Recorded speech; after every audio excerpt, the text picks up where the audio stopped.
ગાયજી આજે હણિયા ગામના લોઠા જાતે જ કવર પહેરાવવા લાગી ગયા ખુરશીમાં. નવું કામ લીધેલું હે. કોઈને કામ કરાવવું હોય તો કોમેન્ટ કરજો. ઓર્ડર લેવામાં. આ ભાઈ તો ઓસ્ટ્રેલિયાથી આવલા હે કવર પહેરાવવા. વંશ બાબા પહેરાવજે.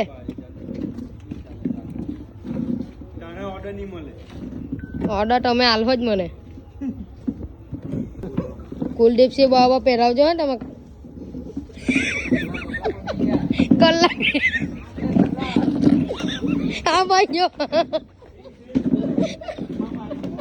હા ભાઈ છે ને કલાકની એક જ ખુરશીમાં મૈઠા કરતા છે. હજુ પહેરાઈ નથી રહ્યા. એવું જ લાગતું છે. તમે હીધું લેંગું કરો એનું તો જ હે અંદર. વડીલ હો બે ચાર વડીલ હો લાગેલા છે આજે કામે.